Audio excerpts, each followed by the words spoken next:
जगत सारा क्षणिक है और आत्मा एक नित्य है। आत्मा का अनुभव बस एकमात्र नित्य है।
चैतन्य चैतन्य चैतन्य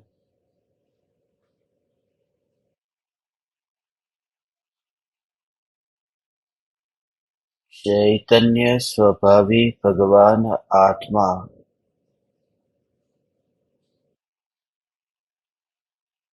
अनादि अनंत शुद्ध चैतन्य मात्र है।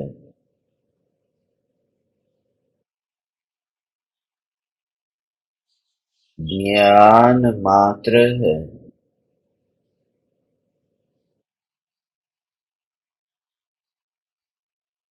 मैं शुद्ध चैतन्य मात्र ज्ञान मात्र भगवान आत्मा हूँ।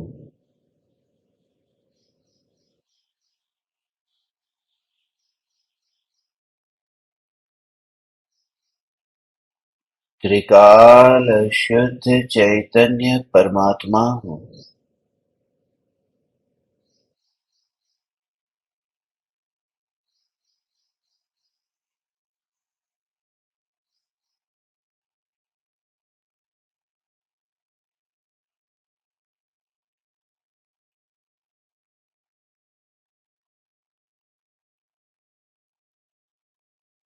परिणामों की सत्ता होने पर भी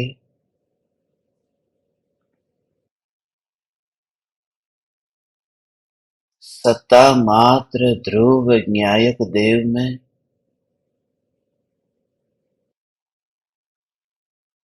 परिणामों की सत्ता का अभाव है। ऐसा त्रिकाल अपरिणामी न्यायक यह भगवान आत्मा ही मैं हूँ।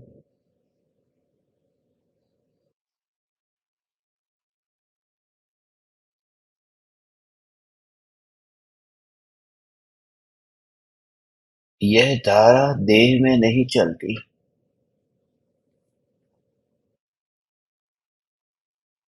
क्योंकि देह में न संसार है न ही मोक्ष है। भटकने का कारण भी देह में नहीं है और भटकने से मुक्त होने का कारण भी देह में नहीं है,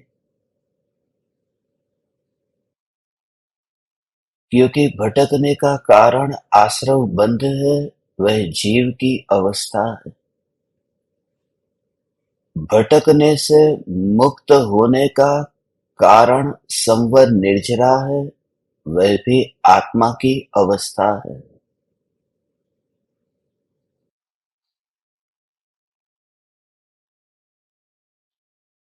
इसलिए इस राख की दीवार में न संसार छिपा है न मोक्ष छिपा है।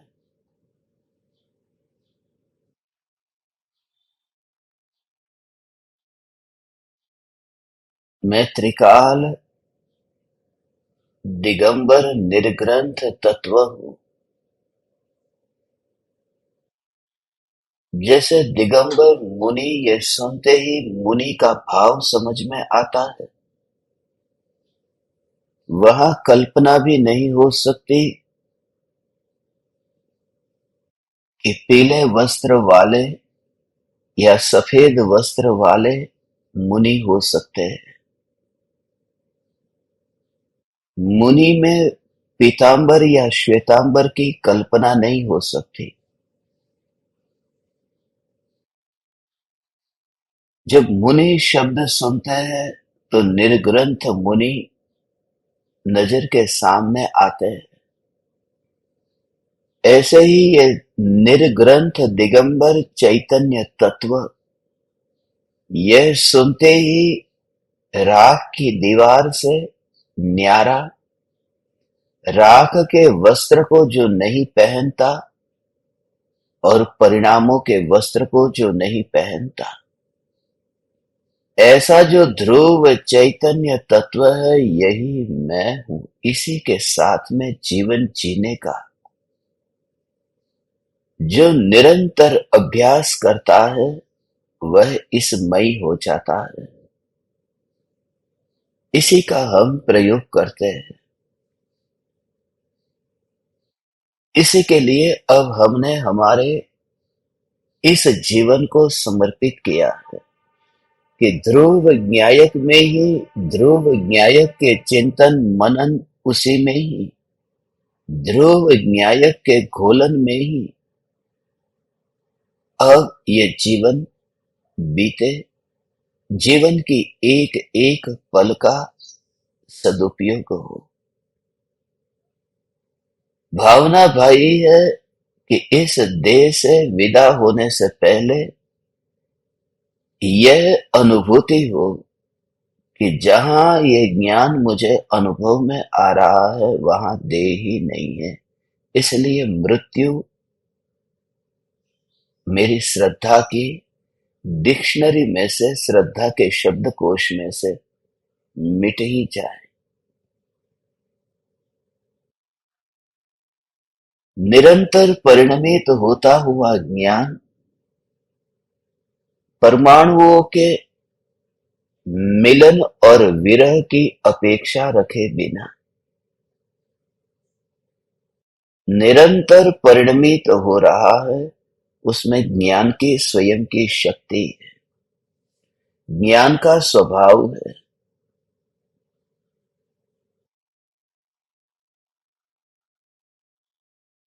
किसी पराये से कुछ लिए बिना अपने में ही, अपने में ही, अपने में ही, अपने में ही, अपने में ही परिणमित। उसी को कहते हैं वो जो भाव से परिणमित हुआ, वह अपना ही ये जानना, जानना, जानना, जानना, जानना, जानना, जानना, यही ज्ञान का ही परिणमन है। लगता ऐसा है, भ्रम ऐसा होता है कि ये जो विकल्प उत्पन्न हो रहे हैं ये विकल्प ही मैं। मगर जब स्वभाव को देखे और उसमें परिणमित कौन हो रहा है यह देखे तो फिर कर्तृत्व का भाव नहीं रहता कि यहाँ विकल्प का परिणमन है, यहाँ देह का परिणमन है। इन समस्त भ्रमों से छुटकारा होता है भगवान। जो ये ज्ञान है, ये ज्ञान है, ये ज्ञान है, ये ज्ञान है, ये ज्ञान ही तो परिणमित हो रहा।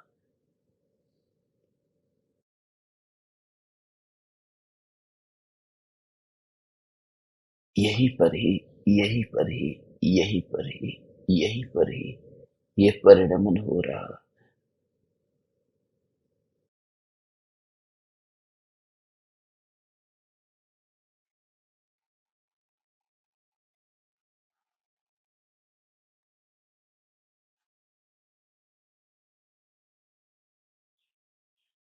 उसी का ही परिणमन हो रहा है।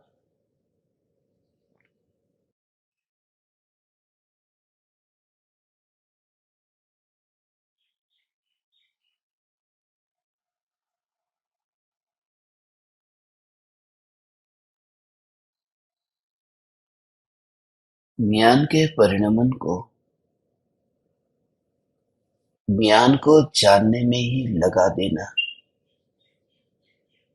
ज्ञान की एक समय की जो सत्ता है, उस ज्ञान के एक समय के जीवन को ज्ञान के ही अनुभव में और अभेद अनुभव में, एक समय में ऐसा अभेद अनुभव में लगा देना।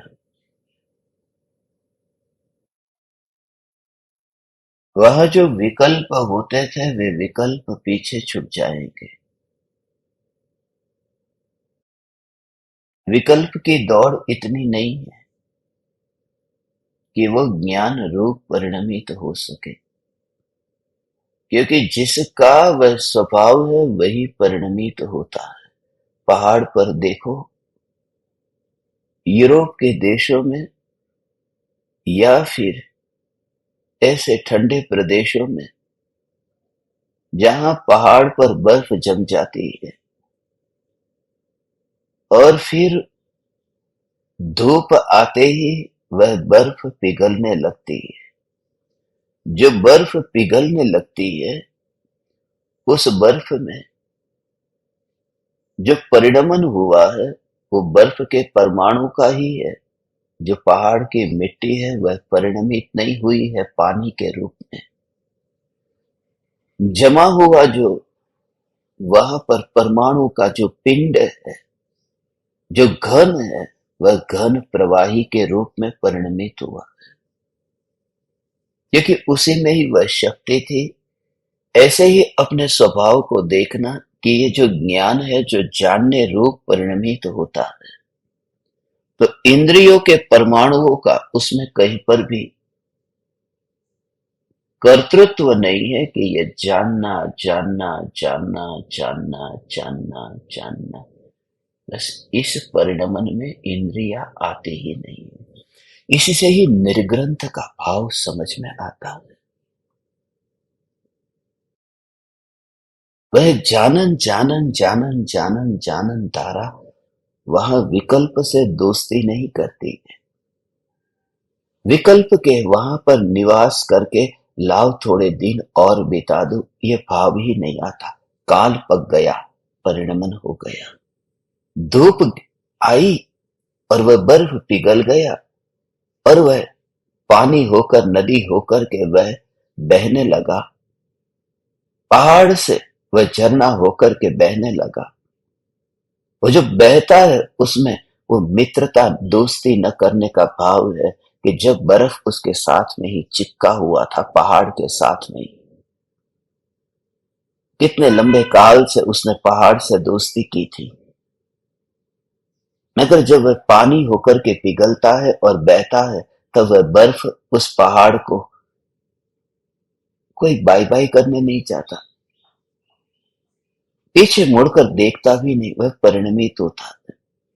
मैं आप परमात्माओं को इस अनुभूति के लिए कहता हूं कि हे भगवान, ये जो जानन जानन जानन जानन जानन जानन धारा है, ये पूरे परमाणुओं के पिंड से नाता जोड़े बिना ही परिणमित होती रहती है। इसलिए इंद्रियों के परमाणुओं में ज्ञान की धारा है ही नहीं। इंद्रियों के परमाणुओं में, क्योंकि उसका अस्तित्व अपने से है, वहां कोई भी परिवर्तन न हो, उनका कुछ भी परिणमन न हुआ, मगर जिसका परिणमन हुआ उसमें वह शक्ति थी। बर्फ को पिघलने के लिए पहाड़ को टूटने की जरूरत नहीं है, पहाड़ को हिलने की जरूरत नहीं है, पहाड़ के परमाणुओं को वहां से बिखरने की जरूरत नहीं है, पहाड़ को कुछ भी बोलना नहीं है, पहाड़ को कुछ भी करना नहीं है। सिर्फ धूप उस पर गिरी और बर्फ पिघलने लगा। मगर धूप ने बर्फ को पिघाल दिया हो तो फिर पहाड़ को क्यों न पिघाल दिया। इसलिए धूप है वह धूप बर्फ को पिघाल देती है ये कहते हैं। वास्तव में उसका स्वभाव अंदर छुपा था, वही व्यक्त हुआ। तो जैसे ही तुम्हारे आंखों के सामने जो ज्ञेय जानने में आता हो, हे ज्ञान दीपक, उसी का अभ्यास करना कि जो ज्ञेय जानने में आता हो और ज्ञान में परिणमन होता हो। ऐसे समझो कि धूप गिरी है और बर्फ पिघला है। फिर वहां परमात्मा की प्रतिमा हो, मंदिर हो, मूर्ति हो, कोई भी हो, मगर जागृति सदा काल ये बनी रहे। ये जागृति निरंतर बनी रहे कि जो ज्ञान जानने रूप परिणमित हो रहा है उसमें दोनों एक एक, ये देह रूपी पहाड़ और दूसरा ये ज्ञेय रूपी धूप, ये दो में से कोई भी इस परिणमन में करता नहीं है। वह जो अंदर का परिणमन है वही तो है, वह उसका स्वभाव है। और ऐसे ही ज्ञान, ज्ञान भाव जो कहते हैं, ज्ञान स्वभाव जो कहते हैं, वही परिणमित हो रहा है। अनुभूति की बात मैं आपको करता हूं कि उस बहते हुए पानी में ही पानी का अनुभव। मगर वह जो परिणमन में, पहले तो तुम पहाड़ को उसका कर्ता मानना बंद करो। ये विचार करो कि पहाड़ ने बर्फ को पिघाल नहीं दिया और फिर या धूप ने भी उसमें पिघालने के लिए उस बर्फ के अंदर जाकर के कुछ भी नई शक्ति पैदा नहीं की। वो बर्फ की ही शक्ति थी। वो पानी भी बर्फ का ही रूप है। पानी है वह बर्फ का प्रवाही रूप है और बर्फ है वह पानी का ही घन रूप है, वह अलग नहीं है।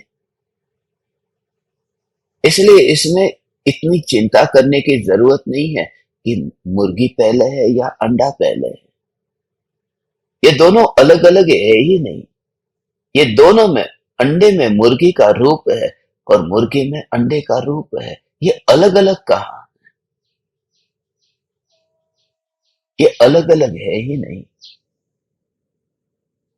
ये साथ में ही है। अनादि से आत्मा है, अनादि से कर्म है। ये अनादि से बंधे हुए हैं। इसमें कौन पहले और कौन बाद में ये हो नहीं सकता। यदि कहो कि आत्मा पहले था और कर्म बाद में आए, तो बिना कर्म का आत्मा पहले था तो सिद्ध शिला पर होना चाहिए और सिद्धों को तो फिर कभी कर्म नहीं बनते। इसलिए आत्मा पहले नहीं था। तो क्या पहले कर्म थे? पहले यदि कर्म होते तो कर्म आत्मा के बिना रहते कहां। क्योंकि कर्म तो आत्मा से बंधते हैं, कोई आकाश में कर्म नहीं बनते। इसलिए आत्मा भी पहले था। ये अलग अलग नहीं है, ये दोनों एक साथ में ही अनादि से रहते हैं, मगर स्वभाव दोनों का अलग अलग है। ऐसे ही पहाड़ और बर्फ, ये दोनों का संयोग है। मगर जो अंतर में परिणमन हो रहा है वो बर्फ का ही पानी के रूप में है। पहाड़ का तो संयोग है और बर्फ और पानी में परिणमन है। इस तरह से ही यहां ज्ञान में घटित करना है कि ये इंद्रियों के परमाणु जानना जानना जानना जानना जानना जानना जानना उस रूप में परिणमित नहीं हो रहे। क्योंकि वो जो भाव, भाव का मतलब समझ में आया। भाव का मतलब है कि जो परिणमित हुआ है वो उसी में ही वह स्वभाव, उसी में ही वह शक्ति है, वो उसका ही रूप है। जहां पर ये घटना होती है वहीं पर ही ये क्रिया हुई। उस क्रिया के काल में ये जागृति, ये ज्ञान, ये ज्ञान, ये ज्ञान। तो याद रहे, जो बर्फ पिघल करके पानी हो गया,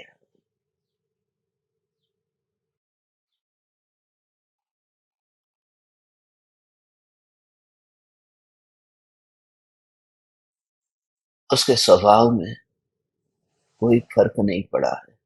परिणमन होने का स्वभाव भी है। और वह जो धूप है, वह धूप कर्ता नहीं बनी है। मगर एक बात है, धूप होनी जरूरी तो थी नहीं। धूप के बिना वह बर्फ पिघलता नहीं ने। धूप तो जरूरी थी ने। हाँ, धूप है, जरूरी है।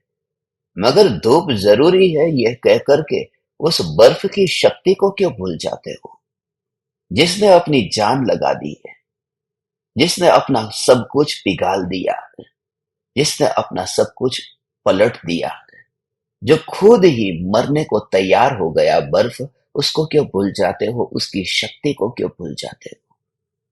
तो सामने ज्ञेय होता ही है। जब ज्ञान का जानने जानने जानने रूप परिणमन होता है, तो ज्ञेय तो होता ही है। मगर जो ज्ञेय होता है, जरूरी नहीं है कि वो जो जानने रूप परिणमन के काल में जो ज्ञेय है, वो ज्ञेय ज्ञान का परिणमन कराता है। वो यहां पर है, वो स्वभाव है। स्वभाव का मतलब यही है। जो आंख है, वो पहाड़ है। और आंख में से बहने वाले जो आंसू है, वो बर्फ के पानी की तरह है। और सामने जो है कोई घटना, बेटे की लाश पड़ी है, वह धूप की तरह है। बेटे की लाश को देख करके आंसू आ गए, मगर सभी को तो नहीं आए न। वो जिसने, उसमें जिसमें राग है, मोह है, उसकी आंख में आंसू आए। वास्तव में जिसके अंदर यहाँ भाव है, वह भाव ही आंसू को परिणमित करता है। वो रस यहाँ पर है। जितना भाव होगा उतना आंसू में परिवर्तन, अंदर में परिणमन होगा। आंख आंसू को बाहर निकालती नहीं है। आंख आंसू को पैदा करती नहीं है। आंख आंसू के साथ में दोस्ती भी नहीं करती। वो आंसू आंसू का कार्य करते, उसका आंख से कोई नाता नहीं है। जिस समय भाव है, उस समय आंसू है। वो भाव से है, वो आंख से नहीं है। इसलिए जब दुख नहीं आता, तब आंसू भी नहीं। और दुख आया तो आंसू आए।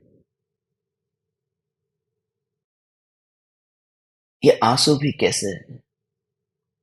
जब तक दुख नहीं आता, तब तक शरीर में पड़े रहते हैं। और जब दुख आता है, तब आंसू भी आंखों को छोड़ करके निकल जाते हैं। कौन देता है यहाँ साथ उम्र भर? आंसू भी छोड़कर चले जाते हैं, आंखों को छोड़कर। जब तकलीफ आई, तब उसने भी साथ छोड़ दिया और बहने लगे, अपने से दूर हो गए।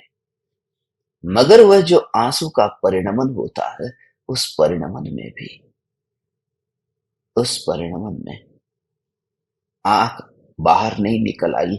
आंसू ही टपकते हैं, आंखें नहीं टपकती।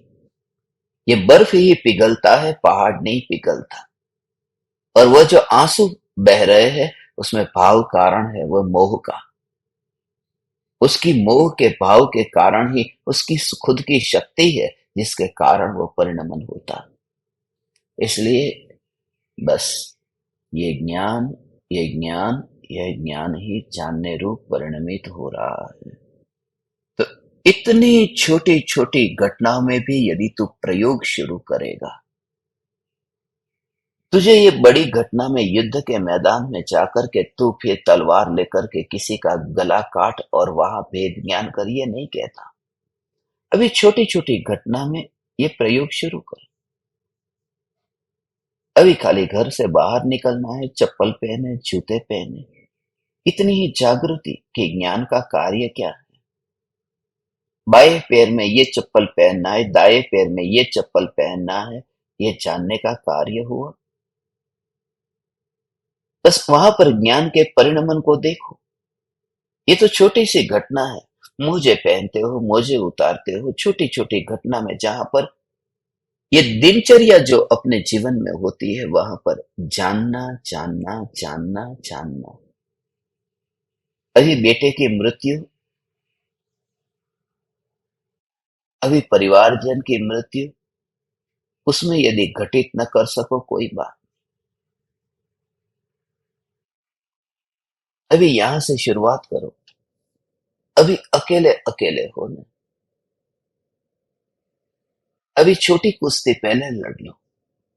सीधे ही रिंग में उतर करके दारा सिंह के साथ में लड़ने मत जाओ। अभी पहला कदम आगे बढ़ा रहे हो ना, इसलिए। और वो सफल भी हो पाओगे, वरना सीधे ही बड़ी लड़ाई लड़ने चाहोगे, निराश हो जाओगे कि ये कुछ भी नहीं होता। इससे अच्छा ये कुश्ती खेलने जैसी ही नहीं है, मर जाते हैं। ऐसा खेल कौन खेले? इसलिए शुरुआत छोटी छोटी घटना, जहां पर कोई फर्क नहीं पड़ता हो, बस उसमें जागृति, उसमें ही जागृति, जागृति, जागृति।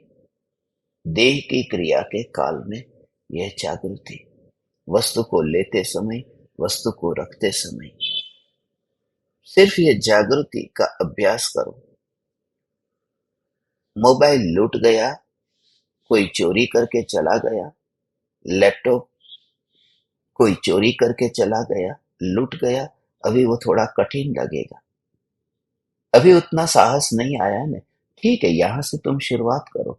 लैपटॉप चोरी करके कोई ले गया या न ले गया, मगर हाथ से लैपटॉप को उठाया, फिर तुमने एक और रखा। ये जो क्रिया हुई, उसमें ये जागृति कि ये ज्ञान का परिणमन है, और उस ज्ञान के परिणमन में इस धूप ने कुछ भी नहीं किया। धूप माने ये लैपटॉप, जो ये देह की क्रिया, ये बिल्कुल ही बस वो परलोक जाने की ये विधि। कहते न परलोक चला गया, वो मर गया। मरे हुए व्यक्ति को कहते हैं कि वो परलोक सिधार गया, परलोक पहुंच गया। वो जो परलोक है, वो परलोक ही वास्तव में स्वलोक है, बस वही चैतन्य लोक है। तो जो परिणमन हो रहा है, उस परिणमन में बस खोज करके ये मेरा ही परिणमन है, और यही अनुभव में आ रहा है, यही मेरा जीवन है। मछली को पहाड़ जीवन नहीं है, मछली को पहाड़ जीवन नहीं है। वह जो जीवन है, वह तो पानी है। और जो परिणमन है, उस परिणमन में ही, इसलिए जानना जानना जानना जानना जानना, ये जीवन है। यह जीवन क्षणिक जीवन है। जैसे हमें पानी की जरूरत पड़ती है पीने के लिए, ऐसे ही मछली को पानी की जरूरत पड़ती है जीने के लिए। मगर पहाड़ के कारण मछली जीती नहीं है।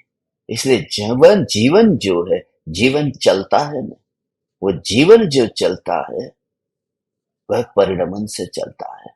इसलिए जानना जानना जानना जानना, बस ये मेरा जीवन है। वो परिणमन, बर्फ के ऊपर मछली जी नहीं सकती, मछली बर्फ पर तैर नहीं सकती, यद्यपि वह बर्फ पानी का ही रूप है। वो परिणमन जो हो रहा है, वो जो पिघल गया है, वो परिणमन जो हो रहा है, उसमें देखो।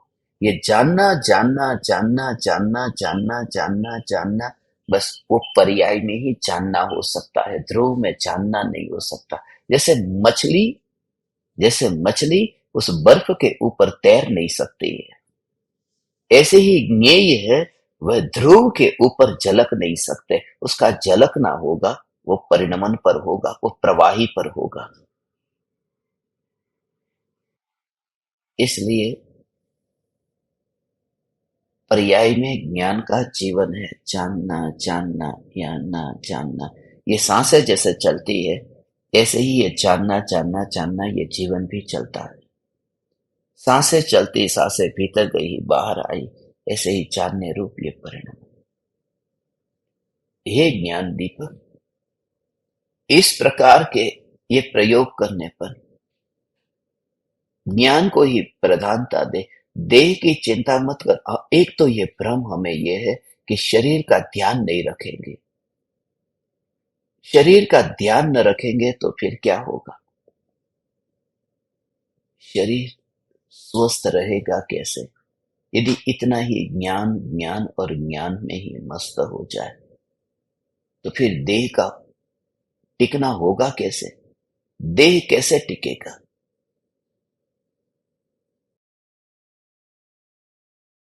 देह टिकेगा क्योंकि वह देह को आत्मा के उपयोग की जरूरत नहीं है। और उसका सबसे बड़ा प्रमाण, ये सिद्धांत कहता हूं, उसका सबसे बड़ा प्रमाण तीर्थंकर परमात्मा है।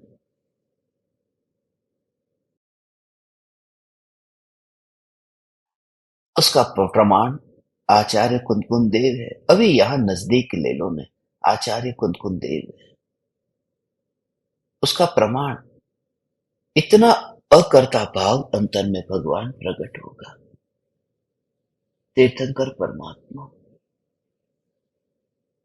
विदेह क्षेत्र में जो बच्चा मुनि होकर के 9 वर्ष में केवल ज्ञान पाता है और 1 करोड़ पूर्व वर्ष का आयुष्य है, तो 9 वर्ष की उम्र में तो वह केवल ज्ञानी हो गया। वह बच्चा नहीं है, वह 9 वर्ष की उम्र में वो बच्चा रहा ही नहीं, वह तो केवल ज्ञानी है। वह लोकालोक जिसके ज्ञान में झलकता है वह अरिहंत परमात्मा है।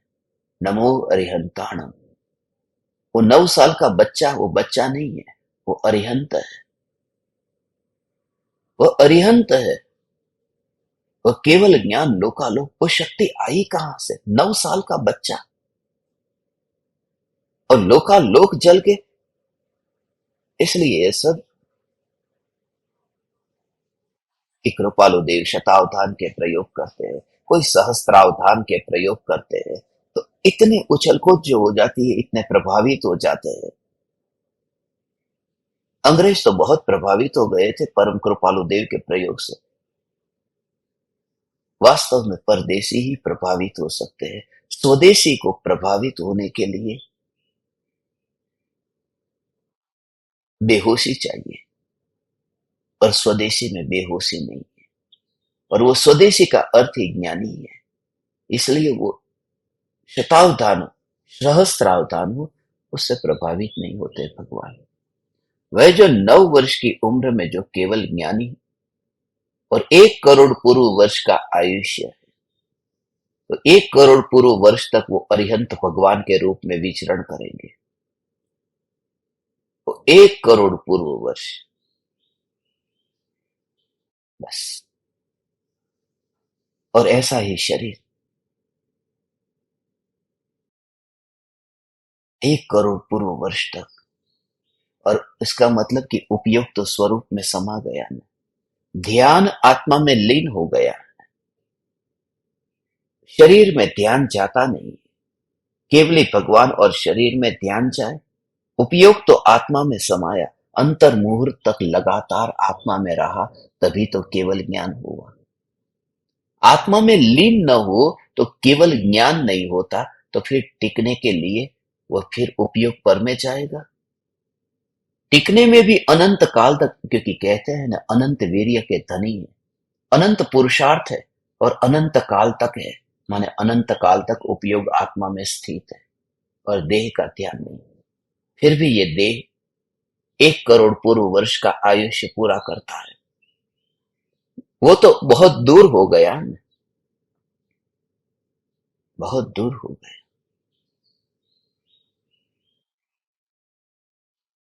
मगर यहाँ भरत क्षेत्र में ही ले लो, आचार्य कुंदकुन देव को ले लो। आचार्य कुंदकुन देव का आयुष्य अलग अलग तरह से बताते हैं। कोई कहते हैं 96 वर्ष का है, कहीं ऐसा है 92 92 वर्ष का है, जो भी है, मगर 90 से ऊपर का उल्लेख तो सब जगह मिलता है। अब 11 वर्ष की उम्र के आचार्य कुंदकुन देव मुनि हो गए। ये तो नजर के सामने यहाँ पर इस भरत की भूमि पर लोगों ने देखा नहीं। ये तो हमारी भूमि की बात है। इतने शिलालेखों में, इतिहास में ये सब हमें मिला। ये जो इस काल में, पंचम काल में, ये भी फिर चौथा काल नहीं था कि सतयुग में ऐसा होता होगा। पंचम काल में भी ऐसी दशा। और आपको ये कहो कि जब आचार्य कुंदकुन देव, उनको तो आप सब लोग मानते होंगे, पूछते होंगे, स्वीकार करते होंगे, भावलिंगी संत थे, ये तो मानते होंगे। आपकी धारणा अभी अभी के मुनियों में अलग अलग प्रकार से हो सकती है, मगर जो दूर है उनमें तो उन्हें तो मानते होंगे। वास्तव में जो दूर जाते हैं उन्हें ही मानने की हमारी आदत हो गई है। और आचार्य कुंकुन देव को हम मानते हैं। जितना दूर के ज्ञानियों को माने उतना और अच्छा सांत्वना मिलती है मन को।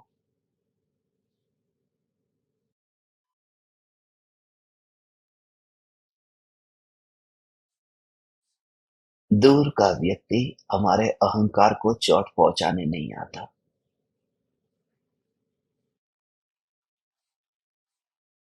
इसलिए वेद में ऋषभ देव का वर्णन आता है। वो ऋषभ देव का वर्णन आता है, उसमें ऋषभ देव के गुणगान गाए हैं, बहुत गुणगान गाए हैं। वो इस बात को बताता है कि वेद जितना है पुराना, उससे तो कई गुना पुराना ऋषभ देव है। इसलिए क्योंकि जब वेद लिखे गए और तब ऋषभ देव के गुणगान गाए गए। किसी के गुणगान तभी गाए जाते हैं जब वो बहुत पुराना हो गया। ये वेद में ऋषभ देव का वर्णन। और बहुत सी जगह पर मूर्ति भी हम कहते नहीं, ये हिंदू की मूर्ति नहीं है, ये हिंदू का मंदिर नहीं है। ये यहाँ पर हमारा कहीं ना कहीं पुराना नाता है। और भारत देश में तो इतने मंदिर है, कहीं ना कहीं नीचे गहराई में जाओगे तो वितरागी परमात्मा की प्रतिमाओं का अस्तित्व मिलेगा। मैं जो आप परमात्माओं से अभी ये बात जो कहता हूं, उसे ध्यान से सुनो।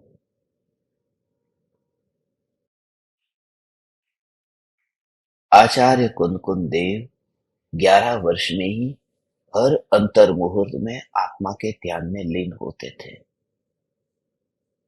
तो एवरेज के हिसाब से जिनका अब देह में उपयोग जाता है, मगर उस तरह से नहीं जाता जैसे हम चिंतित होते हैं। बीमार होते हैं तो डॉक्टर के पास में भागते हैं। हम परम कृपालु देव नहीं है कि जब बीमारी आती है तो परिणति स्वरूप की ओर भागती है। भगवान इसका हमें प्रयोग करना ही है, प्रयोग करना ही है। मैंने इस राख की दीवार का अब मालकियत, ये कर्तृत्व अब ये छोड़ दिया है। This house has been sold, I am not the owner at all. बिक गया, ये देह ही बिक गया, कुछ भी लिए बिना। देह को बेच तो देती है नगर नारी भी, और नगर वधु भी देह को बेच देती है, मगर कुछ लेती है। इस देह को ज्ञानी ने अब बेच दिया है, मगर लिया कुछ भी नहीं। और उसे बेचना नहीं कहते, उसे लौटा देना कहते हैं। इसलिए जिसका ये था उसे लौटा दिया। और लौटाना भी क्या, क्योंकि मेरे पास में आया हो तो मैं लौटाऊं। मैं तो उस ज्ञान ज्ञान ज्ञान ज्ञान ज्ञान में ही इतना मस्त हो कि देह रहता ही नहीं। इसलिए ज्ञानी के लिए देह त्याग है ही नहीं। देह त्याग जैसा कुछ भी नहीं है। देह का त्याग कर दिया। क्या है देह का त्याग? उस रोबोट को तुम कहो कि तुमने कपड़े उतार दिए, कब पहने थे उसने कपड़े? पहले भी तिजोरी में पड़े थे, अभी भी तिजोरी में। हो सकता है पहले तिजोरी में पड़े थे खुद के महल की, और बाद में कहीं पड़े हैं तिजोरी में, मगर गरीब की झोपड़ी में। वहां से निकलकर कहीं और चले गए, मगर पड़े हैं वो तिजोरी में। जड़ हमेशा जड़ की तिजोरी में से बाहर निकलता ही नहीं है, निकलता ही नहीं है, बस निकलता ही नहीं है। ये जागृति, आज का दिन बहुत महत्वपूर्ण दिन है। राख की दीवार का पड़ोसी की रचना आज ही के दिन हुई थी। शाम को 7:42 पर। आज हम पाहुड़ दोहा शाम को 7:42 पर लेंगे। 7:42 पर। वही भाव।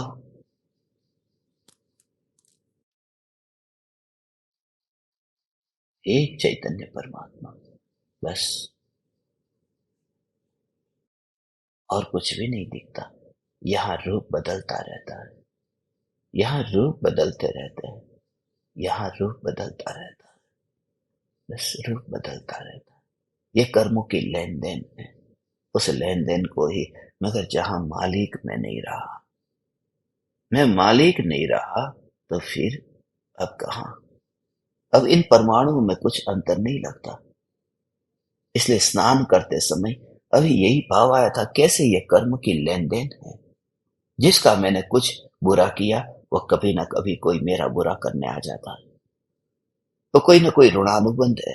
पूर्व भव में किसी को परेशान किया, इस भव में वह आ गया बेटा होकर के, बेटी होकर, बहू होकर वो आ गया।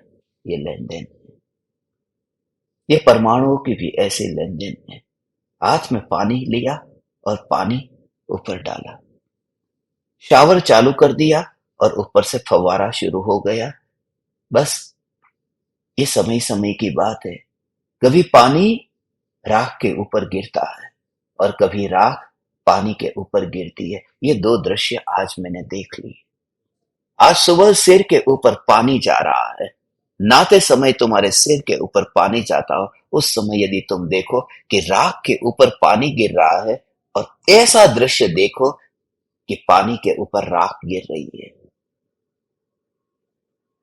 गया है कोई ज्ञान दीपक इस राख को गंगा में बहाने के लिए।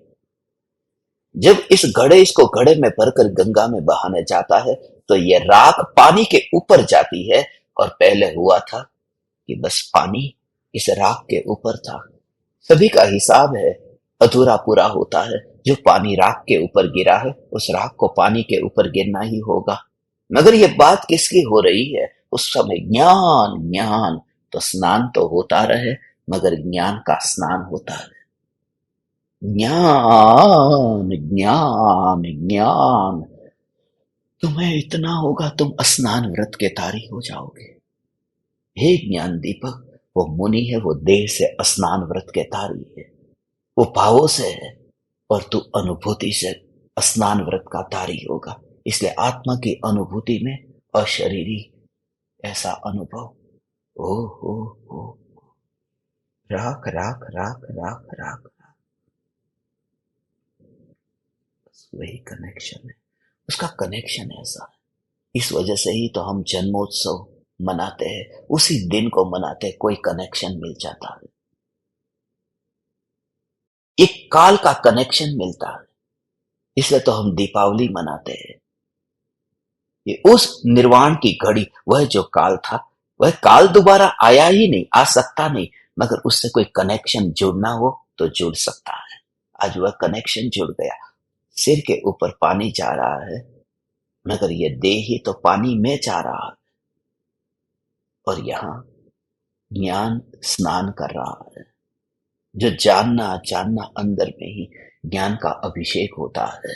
त्रिकाली ध्रुव न्यायक न्यायक न्यायक, और त्रिकाली ध्रुव न्यायक में से कुछ खाली नहीं होता, क्योंकि अभिषेक करने से वहां पर भगवान की मूर्ति के परमाणु खीरने नहीं लगते। खाली पानी है, वह पानी पवित्र हो जाता है। ऐसे ही अंतर में अंतर में अंतर में अंतर में जागृति रखना भगवान। आज का दिन राख का पड़ोसी, राख का पड़ोसी हूँ। ये राख का पड़ोसी में भगवान आत्मा, बस ऐसा ही है, ऐसा ये स्वरूप है। इतना ही, इतना ही, इतना ही, इतना ही। करना इस तरह से प्रयोग, हे ज्ञान दीपक, ये प्रयोग करने योग्य है। ये कोई घटना बड़ी घटना नहीं है, ये तो छोटी सी घटना है। मैं तुम्हें समुद्र में डुबकी लगाने को, नहाने को कहाँ कहता हूँ। मैं तुम्हें सीता की तरह अग्नि स्नान करने को नहीं कहता। मैं तुम्हें ज्ञान स्नान करने को कहता हूँ। अग्नि में स्नान करने को थोड़ी कहता हूँ कि तुम अग्नि में जाओ और अग्नि में जाकर के वहां पर तुम फिर वहां कूदो, ये नहीं कहता। प्रति समय ये जागृति, ये देह ही राख की बनी हुई दीवार है। उस दीवार में स्नान नहीं किया जाता। दीवार के अंदर कैसे रह पाओ? दीवार में कैसे रहो? बस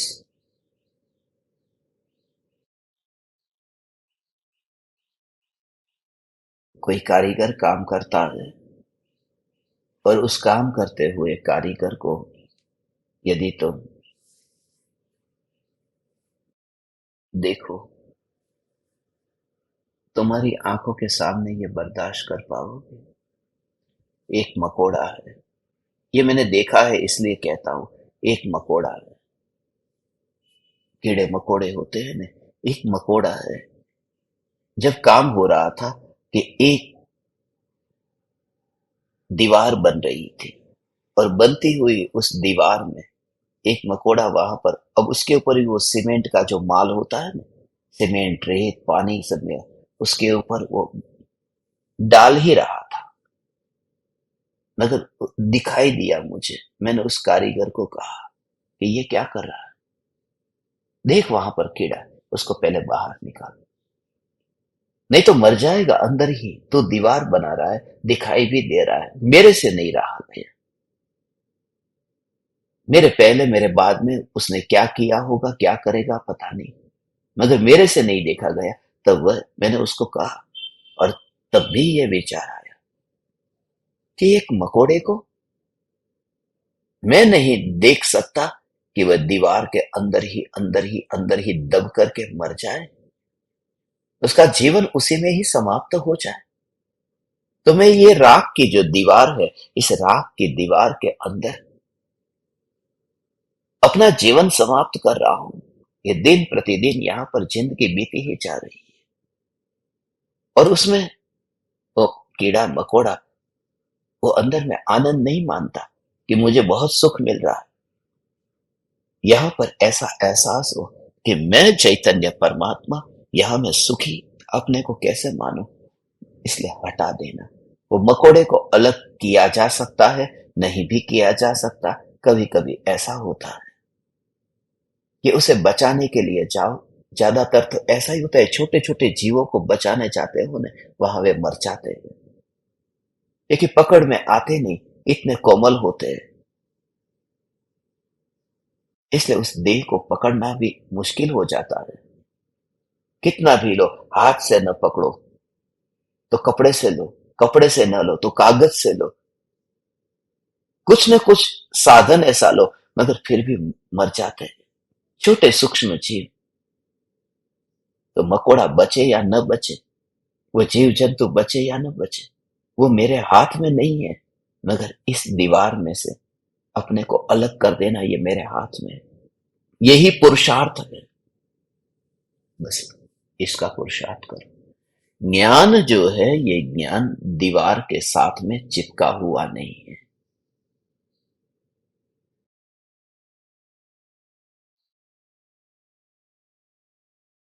उसे ही देख लेना। अंदर है, सुरक्षित है, मगर प्रयोजन है। उसे जानो तो प्रयोजन है, न जानो तो प्रयोजन क्या है?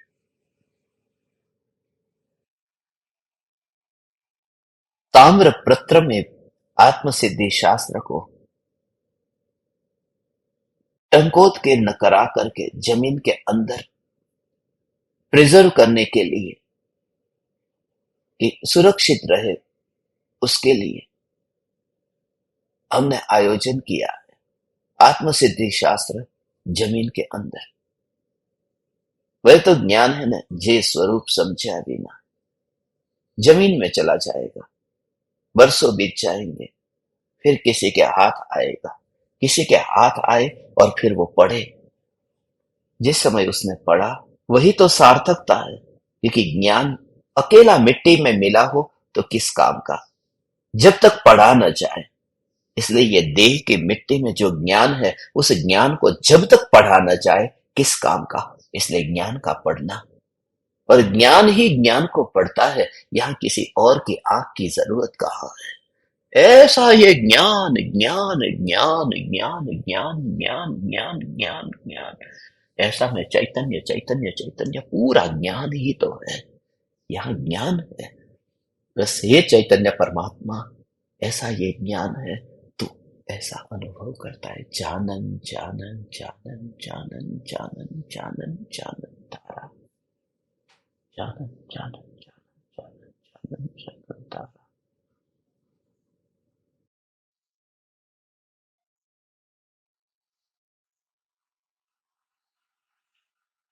जानन जानन जानन जानन जानन, ये खोजी को मिल सकता है, तो खोजी तो हो जा।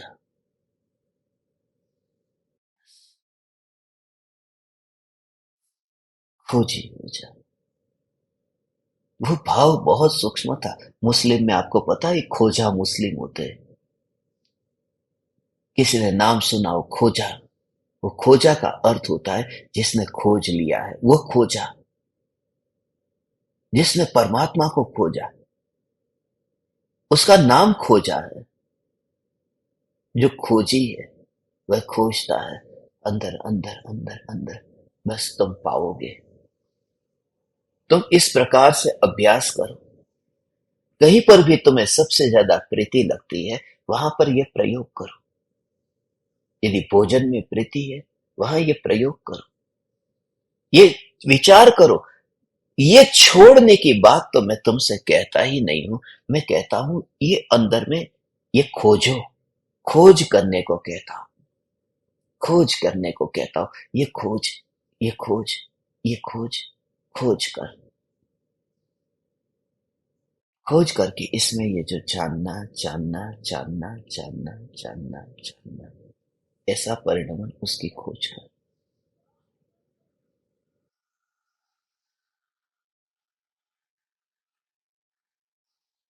उस समय वह जो पंचेंद्रिय के विषय के भोगों की जो वृत्ति है, वह वृत्ति ऑटोमेटिकली छूटने लगती है। कोई याद नहीं आता, क्योंकि उस समय तेरी अंतर की चिंतन की धारा, उस चिंतन की धारा में ही तू व्यस्त रहता है। पांचों इंद्रियों के विषय में। तुझे स्त्री अच्छी लगती है, अपनी पत्नी को तू छू, मैं मना नहीं करता तुझे छूने को, तू छू, तू लगा हाथ उसे, मगर थोड़ी देर हाथ उसके ऊपर रख। मैं मना नहीं करता, मैं तुझे ये प्रयोग बताता हूं।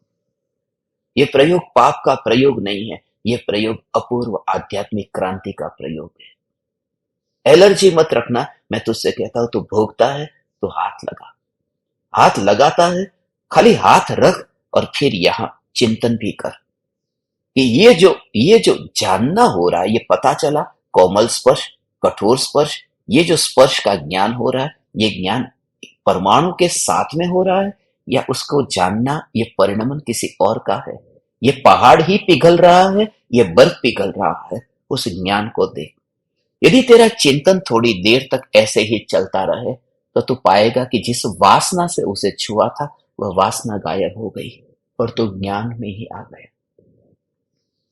सीधा तो सीधा ही आ ही नहीं सकता अपने में, क्योंकि जहां तू रहता है उसी में ही तो प्रयोग करना है। तो वो पानी कहां से लाएगा? जो बर्फ जहां पर है वहीं से तो पानी मिलेगा। आकाश से तो भीख मांगेगा कि पानी मिल जाए, वहां पानी मिलेगा ही नहीं। तो अपने भिक्षा पात्र को यहां पर बाहर रख दे और इंतजार करता रहे कि कब गिरेगी बरसात और कब आएगा पानी, कब आएगा पानी, कब आएगा पानी। तेरे पात्र खाली ही रहा, क्योंकि जो बर्फ है वहां पर परिणमित परिणमित होकर के वो पानी हो सकता था। वो हो सकता था, वो तो तूने देखा नहीं। तो जागृति कहीं और से लाना चाहता है। तो सोचता है कि भगवान के सामने हाथ जोड़ करके मैं जागृति ला दूंगा। नहीं, तू जहां है वहां से जागृति ला, क्योंकि यात्रा वहीं से शुरू होती है जहां हम खड़े होते हैं, और यहीं से ही शुरुआत कर। और एक में नहीं, फिर तू रसनेन्द्रिय में भी, थोड़ी देर रहने दे, अंदर उतार मत दे। इतनी जल्दी, इतनी भगदौड़ मत कर। कोई भी वस्तु तुझे अच्छी लगती है, थोड़ी देर रहने दे। मिष्ठान अच्छी लगी, थोड़ी देर जीभ पर रहने दे। मैं तुझे ये नहीं कहता कि तू प्रतिज्ञा ले, मैं कहता हूं आज तू खा ले, और खा और जीभ पर रख। ये विचार कर, ये विचार कर। मैं तुझे पक्का घड़ा होना देखना चाहता हूं, क्योंकि कच्चे घड़े जैसे ही बरसात आएगी बिखर जाएंगे।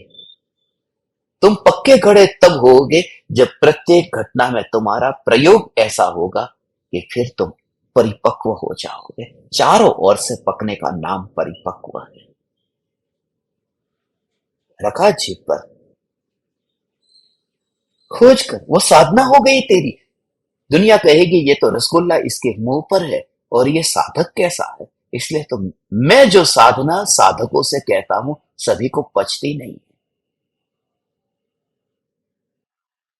रसगुल्ला पच जाता है, ये साधना नहीं पचती है। ये करना कहीं पर भी, जहां जहां सुख बुद्धि अधिक है, जिस विषय में तुम्हारा राग अधिक है, और जिस विषय में भोग सबसे अधिक भोगे जाते हो, वहां पर तो अधिक जागृति रखना।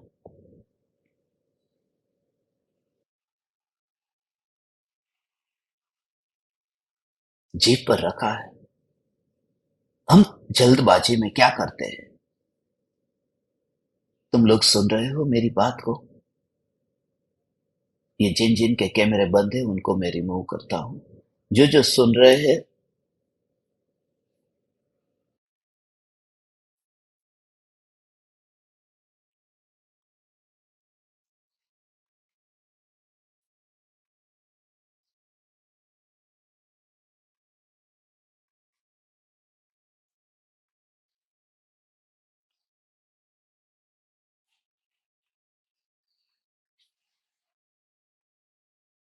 जिनकी तबीयत ठीक है, ठीक नहीं है, उनके लिए ठीक है जिन जिन लोगों ने बताया है।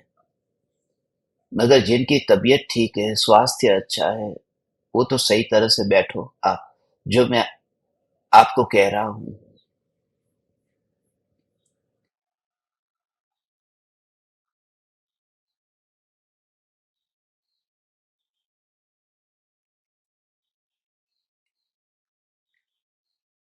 जल्दबाजी में जो जीभ पर रसगुल्ला रखा, हम उसको गले उतार देना चाहते हैं। थोड़ी देर चबाते रहते हैं, रस लेते हैं। उस रस को जीभ के साथ में ऐसे ही जैसे रसगुल्ला आया, थोड़ी देर घुमाते हैं।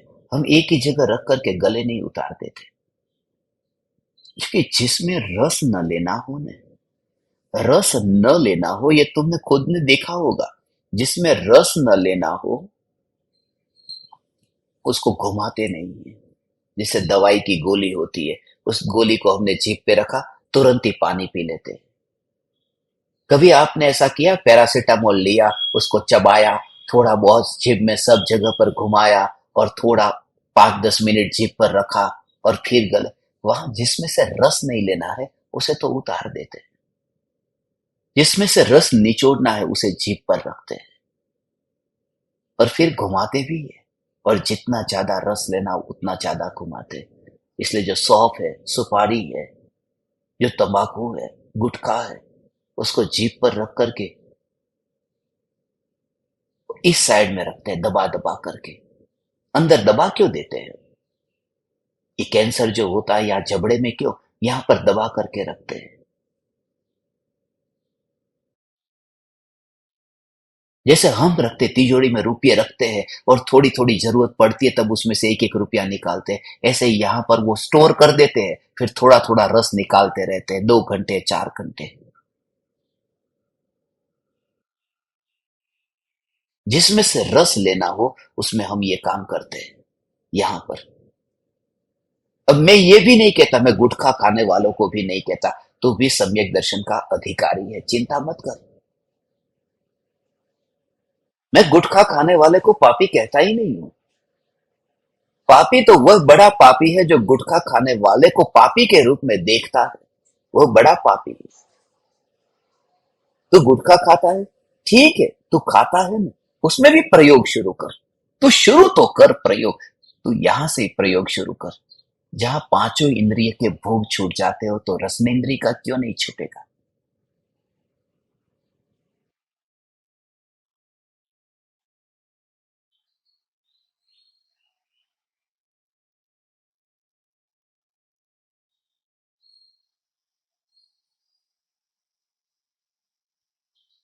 ये चैतन्य, चैतन्य, चैतन्य, चैतन्य अंदर में से रस बदल जाता है। बस नशा तो वही रहता है कि नशे का विषय बदल जाता है। वही फिर जैसे वो वहां पर गुटखा को अंदर छुपा छुपा करके रखता था, अंदर छुपा के रखता था, उसका रस लेता था। उसमें रस कुछ भी नहीं है, सुपारी खाने में रस कुछ भी नहीं है, मगर रस आता है, लेना हो तो आ जाता है। तो गुटखा में रस क्या है? वो शब्द ही कहता है गुटखा, खाली बीच का ट हटा दो, उसमें रस ही नहीं है। मगर फिर भी रस निकाल करके जिसको लेना है वो लेता ही रहता है।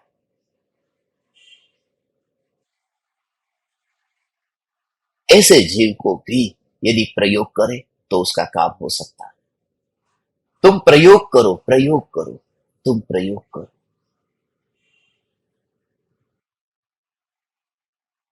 प्रयोग से प्राप्ति है।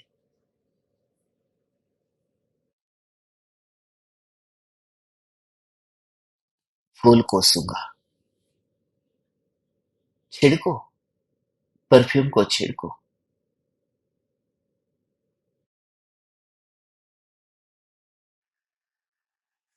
परफ्यूम छिड़को, मगर उसमें भी जागृति। मैं परफ्यूम छिड़कता हूं, मेरे पास में अलग अलग फ्लेवर के परफ्यूम है। मैं परफ्यूम छिड़कता हूं, और खास करके परदेश में होता हूं वहां तो परफ्यूम छिड़कता हूं। ये कि एक ही जोड़ी कपड़े होते हैं, 4 दिन में कभी न धोए हो तो परफ्यूम छिड़क दो, काम खत्म। जो बात 4 सेकंड में, 2 सेकंड के काम से हो सकती है, फिर वहां पर आधा घंटा, 1 घंटा बिगाड़ने के लिए टाइम कहाँ है? नहाने धोने, कपड़े धोने, तो वहां परफ्यूम छिड़क दो। मगर उस समय भी याद आती है कि ये परफ्यूम जो छिड़का है, उसकी सुगंध आते ही ज्ञान को खोज।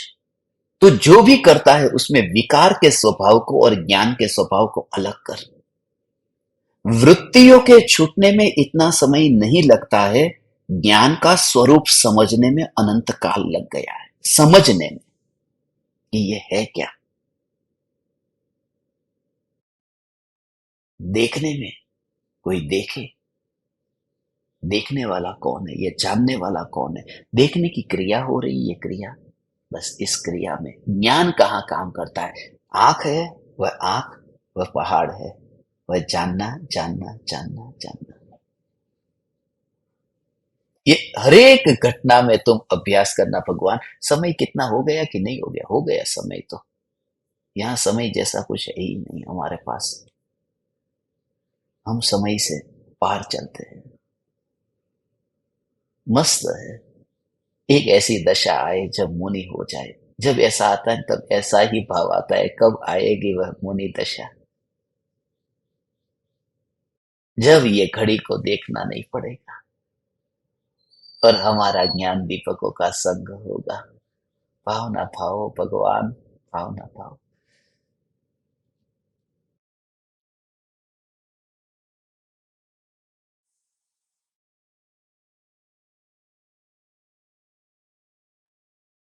किसी ने कान से कुछ कहा, सुना, कर्णेंद्रिय का विषय बना। उसमें भी ये क्या, मुर्दे के पास में आकर के कोई कुछ कहता तो मुर्दे को पता चलता। ये जो ज्ञान हुआ है, ये ज्ञान क्या है? पांचों इंद्रियों में बस ये जागृति। हम्म,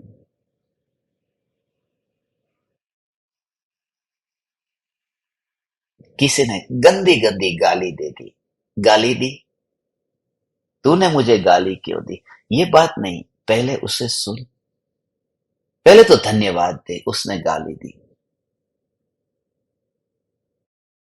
थैंक यू। गाली दी, हर किसी के बस की बात नहीं है। इतनी खराब गाली? हाँ दी। हर कोई नहीं दे सकता। क्या तुम मुझे गाली दे सकते हो? चलो मैं आपको कहता हूं। ये हर किसी के बस की बात ही नहीं। उसने दी, धन्यवाद। मगर फिर वो जो गाली दी, वो चुभी, वो किसको चुभी? वो मेरे अहंकार को चुभी या ज्ञान को चुभी? दोनों का भेद जान। जैसे जैसे लक्षण से भेद जानते हैं, ऐसे ऐसे फिर परिस्थिति प्रतिकूलता दुखदायक नहीं लगती। भगवान, आप समस्त ज्ञान दीपकों ने फिर आज इस राख की दीवार का पड़ोसी के दिन सत्संग करने का अवसर दिया। हे ज्ञान दीपक, मेरे आत्मा के लिए तो निरंतर सत्संग में आते रहना, मेरे पर इतना उपकार करना, क्योंकि तुम हो तो मुझे और सत्संग करने का भाव आता है। मेरे आत्मा के हित के लिए मैं आप समस्त ज्ञान दीपकों को मेरे हृदय के अंतःकरण से दो हाथ जोड़ करके प्रणाम करता हूँ। प्रणाम। चैतन्य चैतन्य चैतन्य।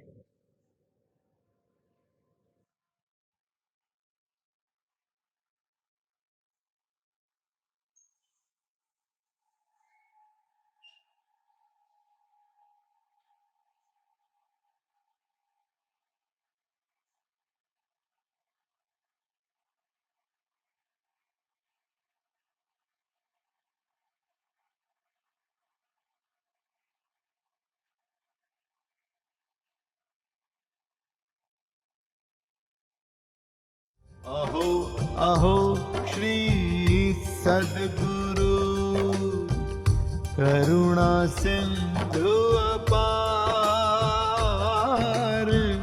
इस पामर पर प्रभु किया अहो अहो उपकार,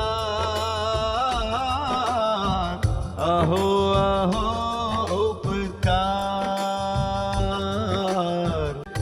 देह सहित जिनकी दशा वरते देहातीत,